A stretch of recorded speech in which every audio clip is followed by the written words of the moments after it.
Hi everyone, delonewolf here. Welcome back for some more EVE Online. It has been a while since I've made a video about EVE Online while just playing the game, and I thought for this one I'd give you guys a little bit of an update, basically why I've been making fewer videos, what I've been noticing when it comes to EVE Online, and also what I have actually been doing. In fact, that's also what I want to show you guys during this video, because, well, despite the fewer videos, I have been playing the game every single day. I still absolutely enjoy the game, but I've definitely lowered my pace a little bit because, well, as some of you guys probably know, I switched position within the company in October, so around 2 months ago, and well, that does take a lot of energy, lots of learning and things to do, so I had to prioritize that. For me, gaming, EVE Online, the YouTube channel, all of that stuff, it's a lot of fun, but it's definitely a hobby, so it had to take a back seat compared to you know, when I was still in a position that I'd been in for a very long time, so I was very comfortable combining everything time-wise, energy-wise and stuff like that. So that's the main reason. Are we finally past that phase? Unfortunately, not yet. There's now a couple of pretty large projects that we still have to finish before the end of the year, so that's still going to take quite a little bit of energy, but hopefully after that I can find a routine that will allow me to make videos back on the on the regular.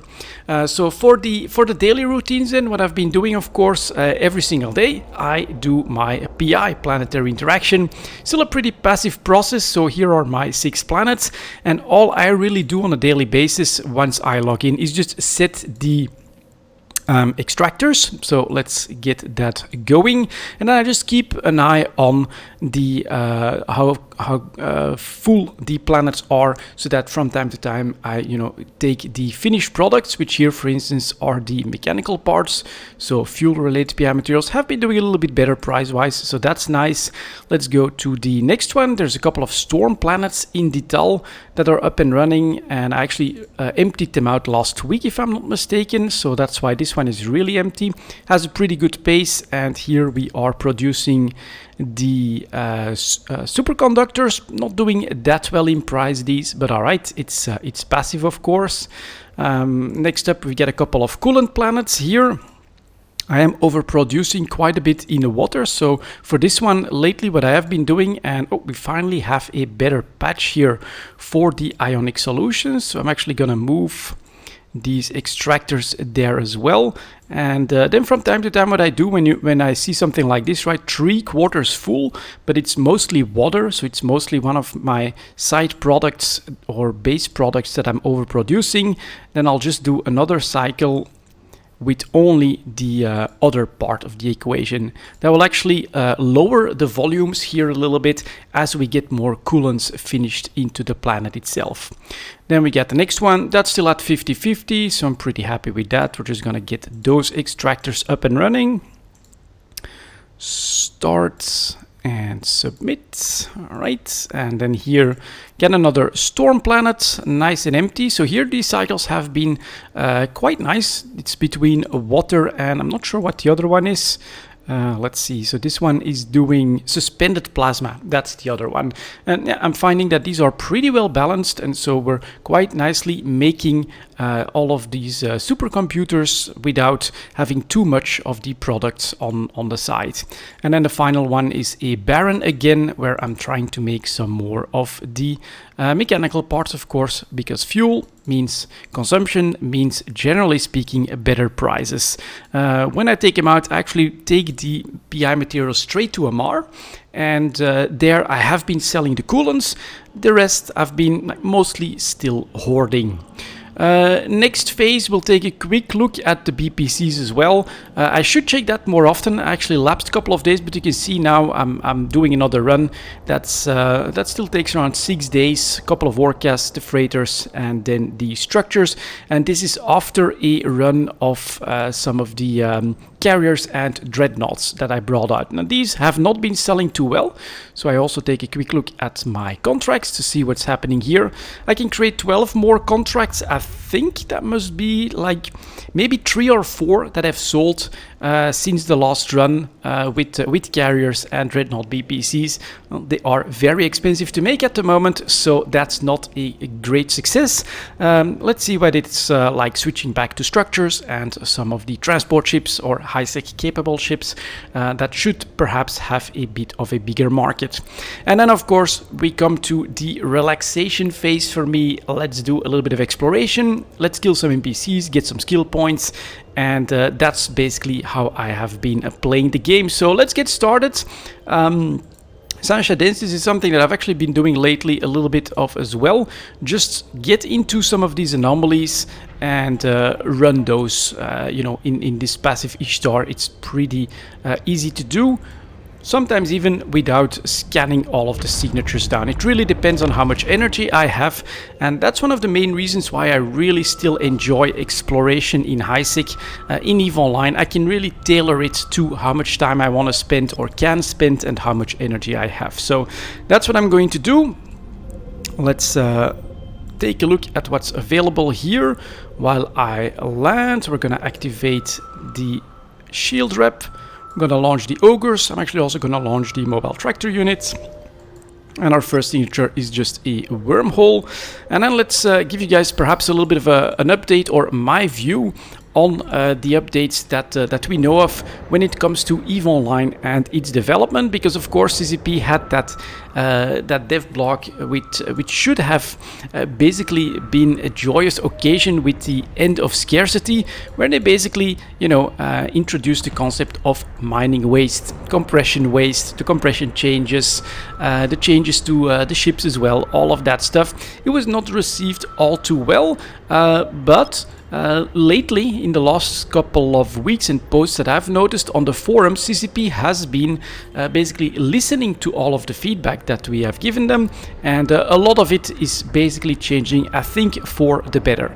Now, is this like a great thing or anything like that? In my opinion, well, if first you create a problem and then you fix it, you can't really call that a major victory or something absolutely stellar, but I think we should be pretty happy with how responsive CCP has been here to the complaints. So for instance, right, the compression mechanic really felt like it was not ready, not fleshed out enough, because you were going to have like a lot of hassle gameplay wise because of you know, how you had to like load it up as ammo and things like that.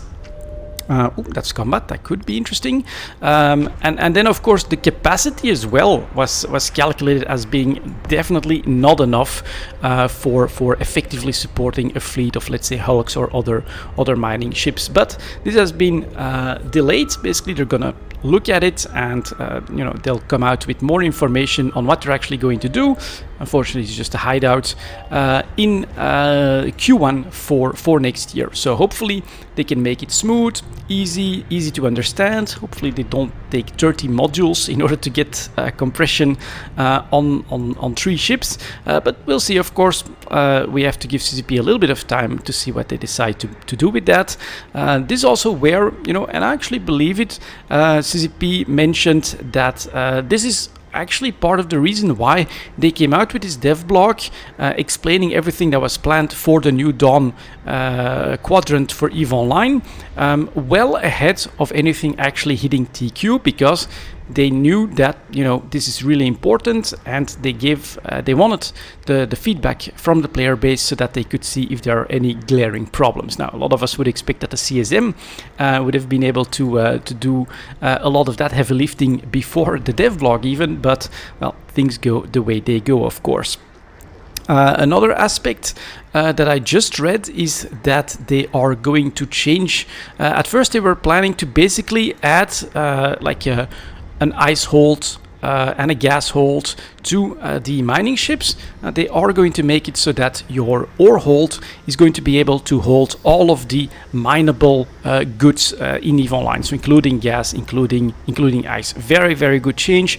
You know, sometimes keeping it simple is definitely the message, and all of a sudden we're starting to get a nice rain storm out there, but let's keep going. I hope it doesn't come through too much. But yeah, that's also, you know, changing for the better. They're still keeping it in the transport ships, which I can kind of understand, right?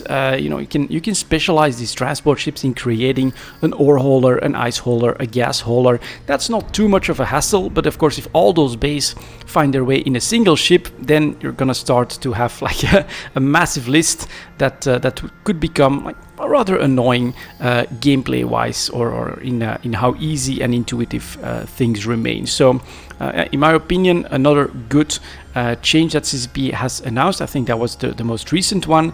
And then with the mining crystals and the mining waste, I've actually mentioned it a couple times in Eve Talk, which I still make every single week. Absolutely love to do that.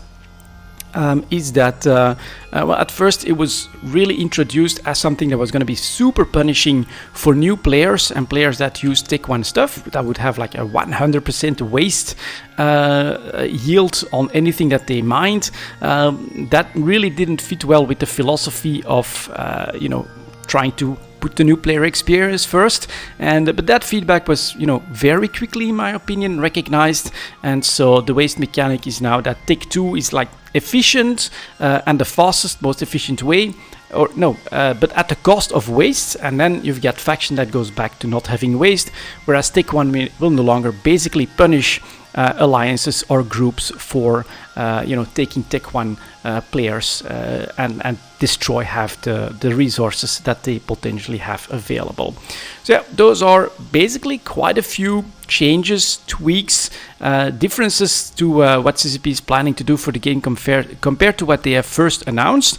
And I think, you know, it does show that they are responsive to the feedback and the worries that we have, especially when you can give that feedback and show exactly where the problem is. What I really loved, one of the posts that I think will have convinced them to delay the compression, was when someone, all right, loot all. Why the hell is that here? Can't I? It's still docked on the inventory. Well, we'll figure it out like that then. Let's go and let's focus back a little bit more on exploration after this one. Move up to detail, as that's what we're gonna do next, of course. But yeah, that response is there, and I think when, you know, I saw in that post, basically, here's my math, and this is why a single ore cull will only be able to basically keep up compression wise with just a couple of mining ships, and that's definitely not enough. And you know, I think that CCP is willing to listen to that type of response rather than, of course, yelling that the sky is falling and things like that. Once you show and clearly explain what the problem is, CCP will look into it, and if, you know, it's really illogical or there's a real problem there, I think they've just shown that they are willing to listen to that feedback. So next up, this is then what I've been doing, of course. All right, Sancha Refuge, Sancha Den. Let's maybe get into the refuge as well while we scan things down. And yeah, that's still my go-to experience at the moment in EVE Online, exploring in HiSec. As I've already mentioned, I really like the fact that I can scale this up or down depending on how much time and energy I have myself. I can make a large round, a small round. I can decide to focus on some signatures and then try to like snipe the loot pinata and have a mobile tractor unit bring in the potential loot. Then usually can just finish these sites in a couple of minutes, or if I have a lot of time, which sometimes I do as well, I can also decide to basically, oh, and I do want my drones out. Let's see here if I can get that one to, all right, we'll take a look if I have the same problem with looting there. But yeah, which then, you know, brings in potentially more loot. It's more hit and miss, of course, because the potential faction drop is always really the best one. But sometimes you get a couple million here, couple million there in the extra modules that can drop, and then of course the salvage as well. When I'm running it like that, I always also end up with putting out the salvage drones and seeing what we can get from that, which I'm slowly hoarding and gathering as well, with potentially plans later down the line to see if I can do some extra rig production or something like that. And this is actually for me the better combination, run a refuge passively in the background. I should get my shield stuff up though. While I do the rest of the scanning, because the refuge is small and quick enough that usually the site will be done by the time I finished the cosmic signatures here. So 2 wormholes, have 1 left here, and man, Dital, down to 5 people in local. Used to be 20, 30, 40 when I had all my structures here. I do sort of miss that a little bit, but the advantage, a lot less competition in the exploration sites, at least from what I've experienced in the last couple of weeks. So here we got a combat site. Let's see what it is. Not too easy to scan, so that could be good news. While that misshapen Centaur, and again a hideout. That's not good. Finally decided to attack me, and yeah, these guys are sort of wasting my time. Let's go. Ogres destroyed. Oh, it's because it's one of those where the warping point is at like 14 kilometers. And well, I was saying there was not a lot of competition. Here's an Osprey Navy issue that comes in on the same refuge just before I finish the last wave. Imura Akachi in the Osprey Navy issue. Well, you're just too late. At least I did finish the skilling spree, and I didn't notice any true Sancha or anything like that, so I don't think that that there's any faction drops or anything like that to report. So let's just move on, because at the moment I do want to see if there's some better signatures to detect. Chunka is next on the list. Let's get out of there. And the new warp sounds, very cool. I am enjoying those. There we go. Into warp. It's pretty damn cool. And so far, well, we got a little bit of salvage, couple of armor plates, although their value is not that great anymore. And yeah, module-wise, nothing too special. But yeah, this is what I'm doing to relax. Obviously a solo activity. I can just do this on my own time, at my own pace, and however long or short I want to spend running this. I think we'll check this one and then Tashinas as well. And that has been my daily routine for EVE Online at the moment, while I'm also waiting for what comes next, you know, the actual deployment of all of the changes for New Dawn, so that I can actually build a couple of mining ships, take a look at what it's like to mine solo in an Orca after the changes, you know, if I can turn my Orca into an effective compression ship as well, if that's something that I would enjoy doing, or if I can get some economical benefits out of that, for instance. That's something that I am planning to do, but of course now that will all be delayed a little bit, and it's all Sancha hideouts here when it comes to these combat sites, and that's not super useful so far. But let's keep going. There's definitely Tashinas, this system that has been my most rewarding lately, because it is so much out of the way that we get a lot of extra signatures. And then maybe a last thing that I also want to mention on this update here, you know, because the vibe, especially right after the first dev block about the end of scarcity and the changes to mining and resources had dropped. I think the vibe was pretty negative, that yeah, this is not an end to scarcity. This either, which was my initial response, this really doesn't change that much in how many resources are going to be available, or how much time it's going to cost to bring those resources from being available into actually useful into the game.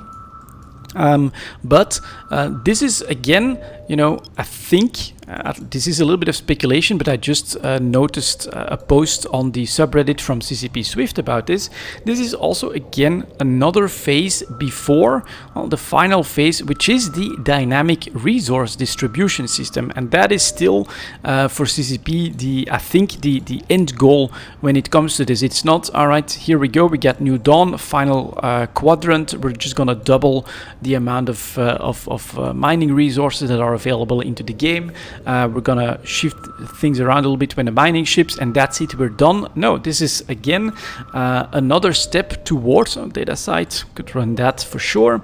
Another step towards that dynamic resource system, which for me does hold a lot of interest and potential, because at the moment, especially in the last couple of weeks, I've been very sedentary again. Where I've just been playing from here in a Mars space, and you can see in a lot of systems I'm actually all alone. So I don't really have a lot of interaction or anything like that. But once if CCP can introduce this dynamic system, so that, you know, if you do too much mining, you're actually going to force yourself to have to mine somewhere else, because you're going to cause the resources to become depleted.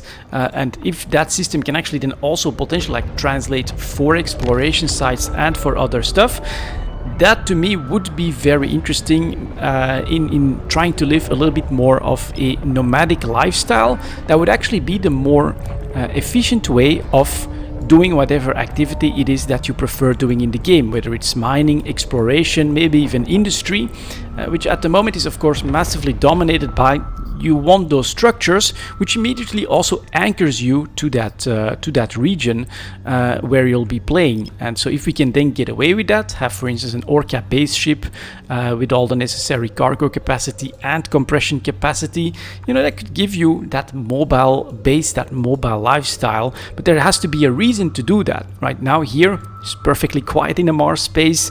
I'm getting some really good loot drops in the combat sites from time to time. I mean, a 270 million Sancha Vigil is nothing too shabby for some high-tech exploration. And I'm finding stuff like that quite on the regular. There is at the moment absolutely no reason for me to go somewhere else or try to chase the exploration carrot or another activity anywhere else. And with the dynamic resource system, I think that could become very interesting, where basically if you really want the best possible results and you don't want massive dry spells in your game sessions, well, you might want to make sure that you can move around. And I would also make the loss that I feel a little bit from losing the structures, which for a solo player at the moment is basically not feasible in EVE Online.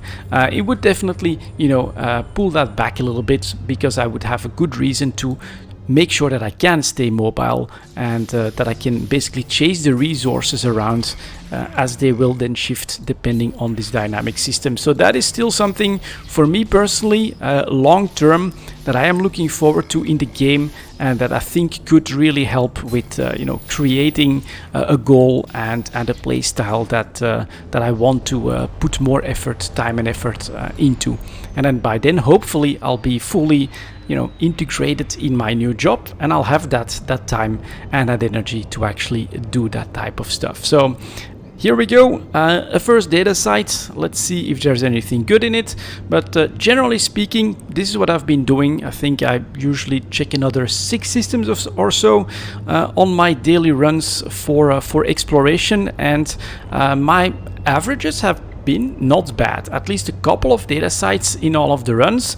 I've had quite a few vigils lately, and I would say every 2 full rounds I generally do find a good combat site that potentially has a good drop. And then out of those, what would I say, maybe 1 in 3 actually has like a really good faction drop in it, where I say, all right, this one site makes my week. So in general, I can definitely get one of those every week. And here's something, right? One of these composite molecular condensers. It's only 1.5 million, but it's 1.5 million for something that really doesn't take a lot of time or effort. And again, I'm building up these resources. I'm moving them to a Mar, and it's just becoming more wealth for me to potentially do more stuff. Oh, and then we actually have another signature. We've been going for 23 minutes, but I will check it out before we stop to see if it's anything good. A good combat site would of course be absolutely perfect at this point, and this happens as well. 2 carbon, 7 under disc. CCP does still have that on the loot table. It's definitely, with the holidays, potentially you can see that as a little bit of a troll, but it's alright. That just goes into my PI container. Let's see what this signature is that just spawned. if you explore yourself and you notice this, I highly recommend that you do check these out, because of course the most popular sites tend to be the ones that are run most often, and so they're the ones that respawn most often as well, and so that does mean that you have a good chance here of finding something good. First scan is definitely not great, so it shows that this should be a slightly heavier signature. The deviation is still pretty high, so let's see if I can spot that. We'll double click here to center around where it's at the moment, and then does it say combat? Still nothing. So if it is a combat site, there is a good chance that it's something good. Go like that. Although a data cache could be as well, because we have done quite a few cycles at this point, and it's even a relic site. So that's a little bit unfortunate, but alright.